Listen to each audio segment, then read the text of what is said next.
ये कहानी पंजधेरा नाम के गांव में रहने वाली एक खूबसूरत लड़की की है जिसका नाम सारा था। उसकी खूबसूरती के चर्चे दूर दूर तक थे। गांव का हर ऊंचे से ऊंचा खानदान उसे अपने घर की बहू बनाना चाहता था। एक बार जो कोई उसे देख लेता फिर उसके हुस्न के गीत ही गाता रहता। धीरे धीरे उसकी खूबसूरती के चर्चे गांव के हर एक आदमी तक पहुंच गए और अब हर किसी की ख्वाहिश थी कि वह उससे शादी कर ले। एक दिन कुछ लड़के गांव के एक पुराने पेड़ के पास बैठे हंसी मजाक कर रहे थे कि अचानक सारा का जिक्र छिड़ पड़ा और वे नौजवान आहें भरने लगे कि काश वे उसे अपनी बीवी बना सकते। उसी पेड़ पर एक जिन्न का बसेरा था।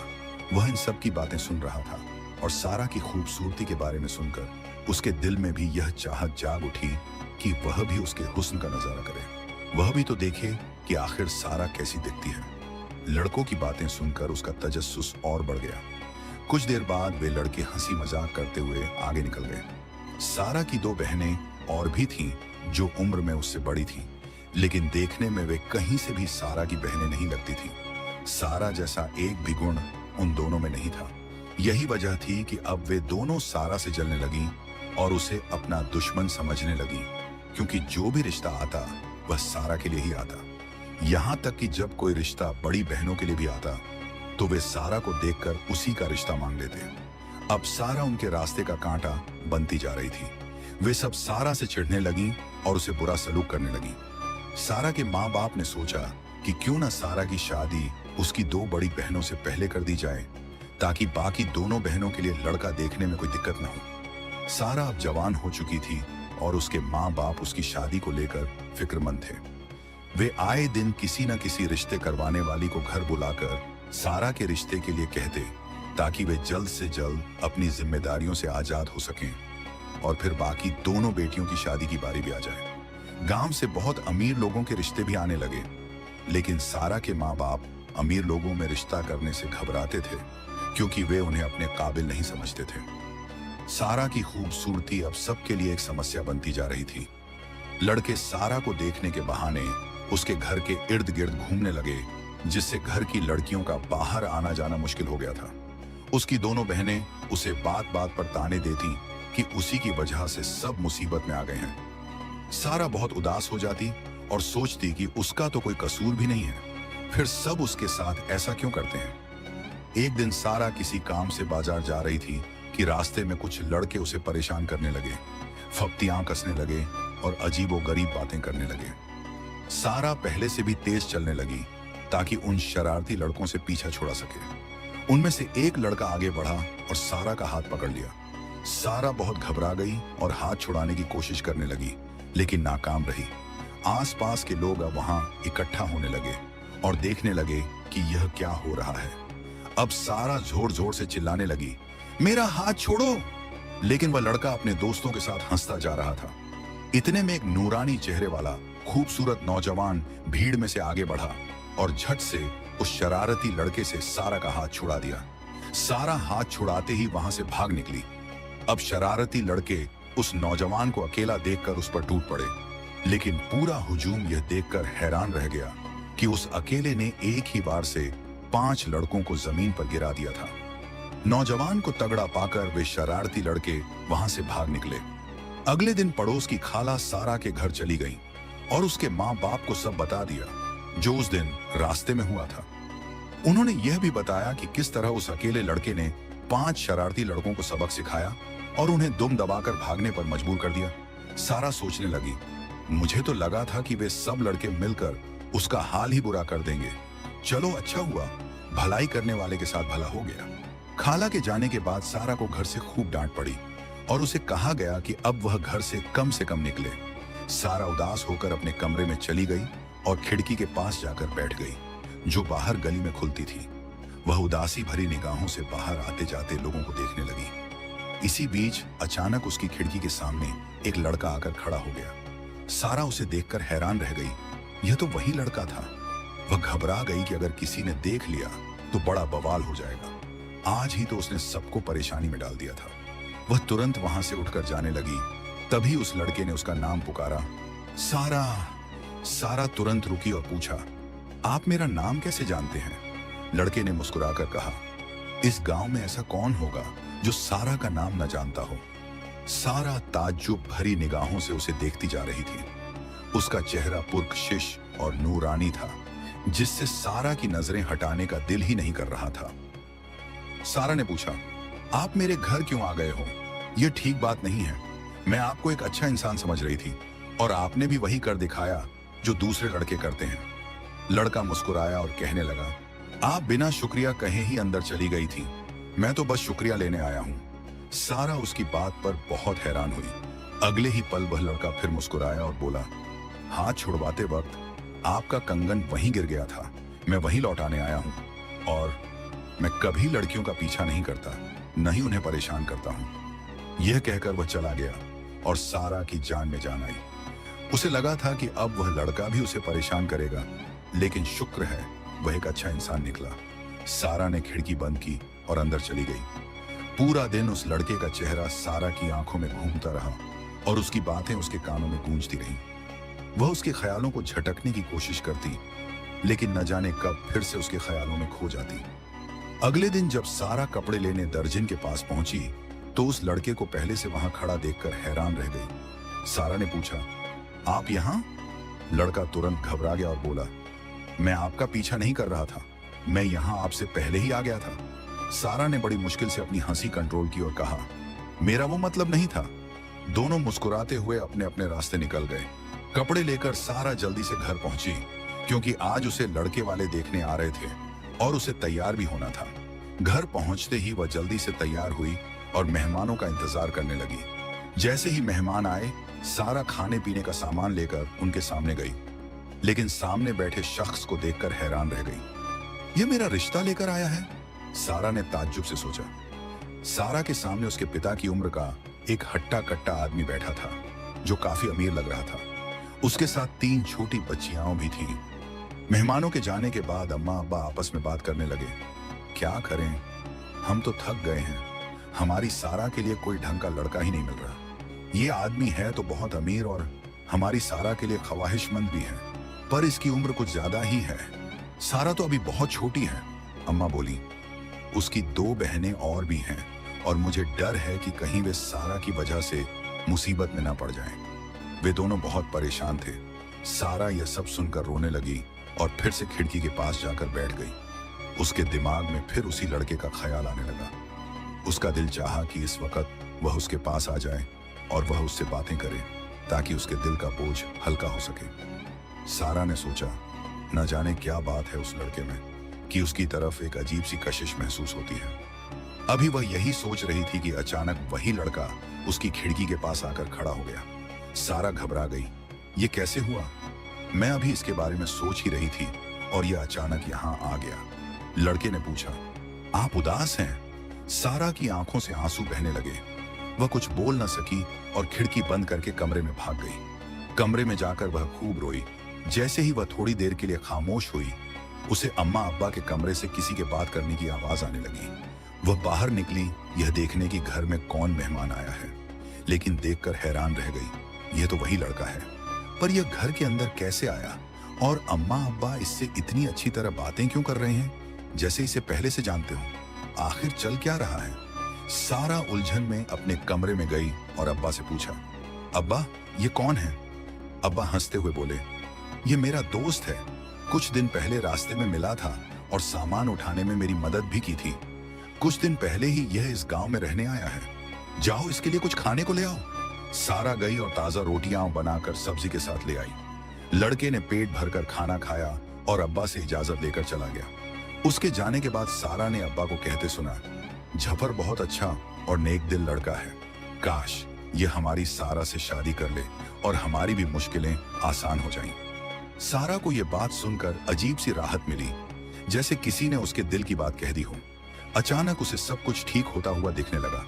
उसे उम्मीद की एक किरण नजर आई और उसका दिल खुशी महसूस करने लगा।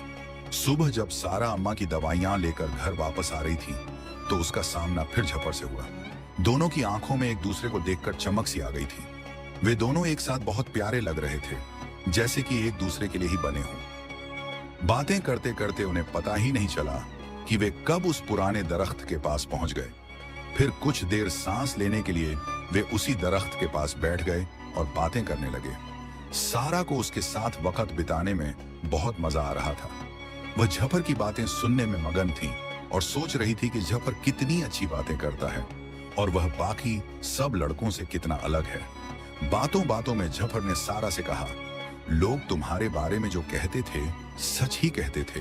तुम हद से ज्यादा खूबसूरत हो और उससे भी अच्छा तुम्हारा दिल है। सारा जैसे यही सुनने को बेताब थी।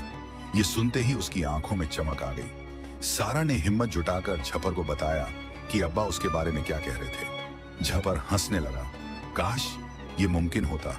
सारा ने हैरानी से पूछा, ये मुमकिन क्यों नहीं? क्या मैं इतनी बुरी हूं? झफर ने मुस्कुराकर कहा, मैं तुमसे बहुत बड़ा हूं। सारा ने पूछा, कितना बड़ा?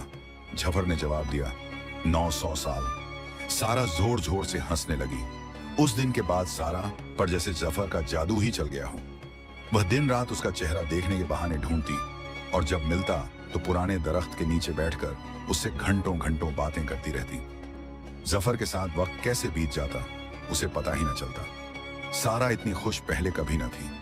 उसका यकीन था कि जफर ही उसकी मुश्किलों का हल है। उसके आने से सब कुछ आसान लगने लगा था और सब अच्छा महसूस होने लगा था। सारा का जब भी जफर से मिलने का दिल करता तो वह उसी पुराने दरख्त के पास पहुंच जाती और वहां उसकी जफर से मुलाकात हो जाती। जफर को भी आदत होने लगी थी कि वह सारा के साथ वक्त बिताए। जफर भी सारा के पीछे दीवानों की तरह घूमने लगा। उसका घर आना जाना बढ़ गया। अम्मा अब्बा के साथ भी जफर के ताल्लुकात अच्छे हो गए। अम्मा अब्बा अब उसे अपने बेटों की तरह मानने लगे। जफर ऐसे था जैसे घर का ही एक हिस्सा बन चुका था। वह हर रोज दोपहर का खाना सारा के घर ही खाता और घर की जिम्मेदारियों में भी हाथ बंटाने लगा, जैसे वह इस घर का ही एक सदस्य हो। लेकिन सारा अक्सर महसूस करती कि जब भी शादी की बात चलती जफर उस बात को मजाक में टाल देता था, हालांकि वह उसे बहुत पसंद करता था। एक दिन सारा ने जफर से कहा कि उसका दिल अब जफर के बिना कहीं नहीं लगता, अब वे दोनों शादी कर लेते हैं। यह सुनकर जफर का चमकता चेहरा जैसे मध्यम पड़ गया।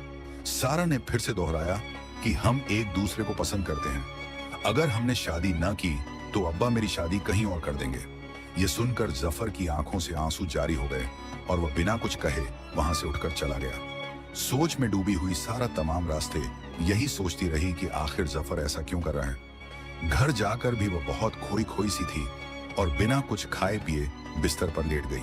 वह यही सोचती रही कि कहीं ऐसा तो नहीं कि वह एक तरफा मोहब्बत में मुब्तला है। कहीं वह जबरदस्ती जफर पर बोझ तो नहीं बन रही। उसने बहुत सोचा और आखिर फैसला किया कि वह अब जफर से नहीं मिलेगी। अगर वे दोनों शादी नहीं कर सकते तो मिलने का कोई मतलब ही नहीं।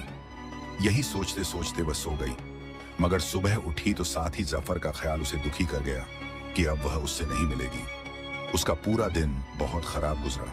उसे कुछ भी अच्छा नहीं लग रहा था। उसका किसी काम में दिल नहीं लग रहा था। उधर जफर पूरा दिन पुराने दरख्त के नीचे सारा का इंतजार करता रहा। अब्बा बोले, आज क्या बात है? जफर खाने पर नहीं आया। जफर ठीक तो है? इस बात ने सारा को और भी परेशान कर दिया। आज 3 दिन हो गए थे और सारा घर से बाहर नहीं निकली थी, न ही जफर घर खाने पर आया था। सारा को जफर की कोई खबर नहीं थी और वह दिन रात परेशानी में गुजार रही थी। बाहर बरामदे में अब्बा अम्मा को बता रहे थे कि आज वे जफर के घर गए थे, यह देखने कि वह ठीक है या नहीं, मगर वही हुआ जिसका डर था। जफर बहुत बीमार था और उठ भी नहीं पा रहा था। यह सुनकर सारा को खुद पर बहुत गुस्सा आया। वह फौरन भागी और जफर को देखने उसके घर चली गई। जफर वाकई बहुत बीमार था। उसका जिस्म जैसे आग में तप रहा था। सारा ने उसकी तीमारदारी की, उसे खाने पीने को दिया और घर वापस आ गई। वह हर रोज उसके लिए खाना ले जाती, उसे दवाई खिलाती और खामोशी से घर वापस आ जाती। इस दौरान वे दोनों खामोश रहते और एक दूसरे से अजनबियों की तरह पेश आते। अब सारा को यह सब बहुत तकलीफ देने लगा था। उसने अब खामोशी तोड़ने और जफर से खुलकर बात करने का फैसला किया। आखिर तुम चाहते क्या हो? अगर इतना ही पसंद करते हो तो शादी क्यों नहीं कर लेते? और अगर शादी नहीं कर सकते तो साफ साफ बताते क्यों नहीं हो? जफर ने सारा का हाथ पकड़ा और पुराने दरख्त के पास ले गया। उसने सारा को दरख्त के नीचे बिठाया और बोला, एक कहानी सुनोगी? सारा ने हाँ में सिर हिला दिया। जफर बोलता रहा। उसने उस दरख्त की तरफ इशारा किया। ये दरख्त देख रही हो? ये दरख्त और मैं दोनों बहुत पुराने हैं। यही मेरा घर है। एक बार मेरे घर के बाहर कुछ लोग तुम्हारा जिक्र कर रहे थे, तुम्हारी खूबसूरती की बातें कर रहे थे। मैंने सुना और तुम्हें देखने का दिल चाहा। मैं बस तुम्हें एक नजर देखने आया था, लेकिन तुम्हारी मोहब्बत में गिरफ्तार होता चला गया और मुझे एहसास भी नहीं हुआ। एक बार जो तुम्हें देखा तो फिर दूर नहीं जा सका। अब मेरी बस्ती वालों ने मुझे एक इंसान से मोहब्बत करने की सजा दी है। हम दोनों से मोहब्बत करने का गुनाह हो गया है। तुम मेरी दुनिया में नहीं आ सकती और मुझे तुम्हारी दुनिया में आने नहीं दिया जाएगा। मैं झफर जिन हूं, मेरी उम्र 900 साल है।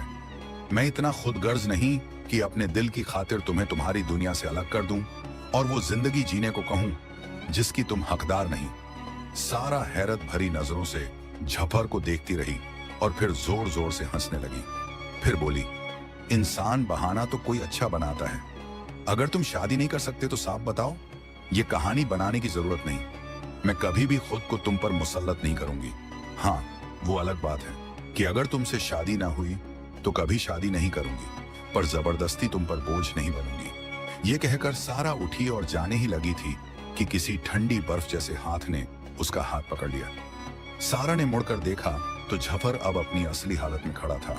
सारा फटी आंखों से देखती रह गई। उसे अपनी आंखों पर यकीन नहीं हो रहा था कि वो सब जो झफर ने कुछ देर पहले बताया था सच भी हो सकता है। सारा वहीं बेहोश हो गई और जब होश में आई तो अपने कमरे में थी। उसके सारे घर वाले उसके इर्द गिर्द जमा थे। सारा ने पूछा, मैं यहां कैसे आई? अम्मा ने हैरानी से पूछा, क्या मतलब यहां कैसे आई? तुम तो रात से यहीं सो रही हो और कितना सोओगी? उठ जाओ, खाना खा लो। सारा खाना खाने गई तो मामूल के मुताबिक झफर ने भी उनके साथ मिलकर दोपहर का खाना खाया। सारा हैरानी से झफर को देखती रही। उसे समझ नहीं आ रहा था कि कल जो हुआ वो ख्वाब था या हकीकत।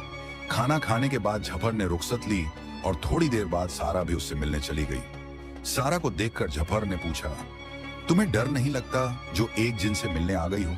सारा ने जवाब दिया, पहले भी तो आती थी मिलने। झफर बोला, पहले बात और थी, पहले तुम नहीं जानती थी। सारा ने जवाब दिया, मेरे लिए पहले और अब में कोई फर्क नहीं। मैं कल भी तुमसे मोहब्बत करती थी और आज भी मेरी मोहब्बत वही है। झफर इस बार हैरानी से सारा को देखता रहा। झफर पहली बार किसी ऐसे इंसान को देख रहा था जिसे उससे वहशत नहीं हो रही थी। मैं तुम्हें तकलीफ में नहीं देख सकता, झफर ने नरम आवाज में कहा। सारा ने मुस्कुराकर कहा, अब तो शायद मैं मर ही जाऊं, क्योंकि तुम्हारी जुदाई मुझे जीने कहां देगी। झफर ने कहा, पागल मत बनो सारा, तुम एक इंसान हो। सारा ने जवाब दिया, तो ये तुम्हें मेरी जिंदगी में आने से पहले सोचना चाहिए था। अब ये सब सोचने का वक्त नहीं। अगर तुम चाहते हो कि मैं जिंदा रहूं तो मुझसे शादी कर लो। अपनी दुनिया में ले जाओ या मेरी दुनिया में आ जाओ, दोनों ही मंजूर हैं। सारा की बातों ने झफर को गहरी सोच में डुबा दिया। सारा के बिना रहना झफर के लिए भी अब मुमकिन न था और इन दो मुख्तलिफ मखलूकात का साथ रहना भी तो मुमकिन नहीं था। दोनों में से किसी एक को अपनी दुनिया गंवानी होगी। झफर ने सोचा, अगर कुर्बानी देनी ही है तो मैं दूंगा, क्योंकि मोहब्बत का गुनाह भी मैंने ही किया है। सारा तो मासूम थी। झफर ने सारा की दो बड़ी बहनों की शादी किसी अच्छे घर में कराने का फैसला किया और एक बेटे की तरह शादी की तैयारियों में अब्बा अम्मा की मदद करने लगा। उसने दोनों बहनों के लिए अच्छे लड़के तलाश किए, जहाज दहेज इकट्ठा किया और शादी पर खर्च करने के लिए पैसों का इंतजाम किया। शादी से फारिग होकर झफर ने अब्बा अम्मा से सारा का हाथ मांग लिया। अब्बा अम्मा की दिली ख्वाहिश थी कि वे झफर को अपने दामाद के रूप में देखें। उन्होंने खुशी खुशी हाँ कर दी, लेकिन झफर ने उनके सामने एक ही शर्त रखी, शादी मैं 1 साल बाद करूंगा। मैं शहर जाकर कुछ बनना चाहता हूँ, अपनी शादी के इंतजाम खुद करना चाहता हूँ। तब तक आप सारा से अपनी अमानत के तौर पर महफूज रखें। 1 साल बाद आकर मैं सारा से शादी कर लूंगा। सारा के अब्बा अम्मा राजी हो गए। झफर ये कहकर अपनी बस्ती में वापस चला गया। सारा के लिए यह 1 साल काटना बेहद मुश्किल हो गया था। वह दिन रात झफर का इंतजार करती और सोचती कि कब यह 1 साल पूरा होगा। बहुत इंतजार के बाद आखिरकार साल पूरा हो गया और सारा का इंतजार खत्म होने को था। वह बहुत खुश थी कि अब झफर आने ही वाला है और उसका इंतजार हमेशा के लिए खत्म हो जाएगा। लेकिन अब उसे वक्त गुजारना और भी मुश्किल लग रहा था। अम्मा अब्बा की तबीयत भी अब खराब रहने लगी थी। अब उन्हें दिन रात बस सारा की फिक्र थी कि अपनी जिंदगी में वे उसकी जिम्मेदारी पूरी कर लें। 1 साल और 6 महीने बीत गए, लेकिन जफर अभी तक नहीं लौटा था। अब सबको फिक्र होने लगी। सारा को अब डर सताने लगा कि क्या होगा अगर जफर वापस ना आया तो। उधर अम्मा अब्बा के दिल में सवाल उठने लगे कि क्या जफर ने हमें धोखा दिया है। घर के हालात भी अब बहुत खराब होने लगे। अब्बा से अब काम पर भी नहीं जाया जाता था और न ही उनमें पहले जैसी मेहनत करने की ताकत बची थी। आखिरकार अम्मा अब्बा ने फैसला किया कि अब वे और इंतजार नहीं करेंगे और सारा की शादी किसी और से कर देंगे। वे अब और देर नहीं कर सकते थे। सारा ये सुनकर बहुत दुखी हुई। वह पुराने दरख्त के पास भागी और वहां जाकर बहुत रोई। फिर ऊंची आवाज में सवाल करने लगी, आखिर तुमने धोखा ही दिया ना मुझे। आखिर तुमने क्यों किया ये सब मेरे साथ। अगर छोड़कर जाना ही था तो इंतजार और उम्मीद की तकलीफ से क्यों गुजारा। सारा झारो कतार रो ही रही थी कि अचानक उसे वही खुशबू महसूस हुई जो झपर से आया करती थी। वह थोड़ी देर के लिए खामोश हुई और जैसे ही पीछे मुड़ी तो देखा झपर मुस्कुराते हुए चेहरे के साथ उसके पीछे खड़ा था और उसकी बातें सुन रहा था। वह अपनी सजा काटकर वापस आ चुका था। अब वह एक आम इंसान था। न तो अब उसके पास जिन्नात की कोई ताकत थी और न ही अब उसके काम छुटकी बजाते ही हो सकते थे। उसे जला वतन कर दिया गया था। झपर ने अपनी दुनिया की कुर्बानी देकर वादे के मुताबिक सारा के पास लौटने का फैसला किया था। अब इस दुनिया में रहना झपर के लिए किसी चुनौती से कम नहीं था। अब उसे एक आम इंसान की तरह मेहनत, मशक्कत और भाग दौड़ करनी थी, लेकिन वह सारा के लिए सब कुछ खुशी खुशी कर सकता था। जल्द ही दोनों ने शादी कर ली और एक दूसरे की मोहब्बत के सहारे जिंदगी गुजारने लगे। आज झफर अपना सब कुछ खोने के बाद भी बेहद पुरसुकून था, क्योंकि सारा के साथ जो सुकून वह महसूस करता था वह किसी भी ताकत और खजाने से बढ़कर था।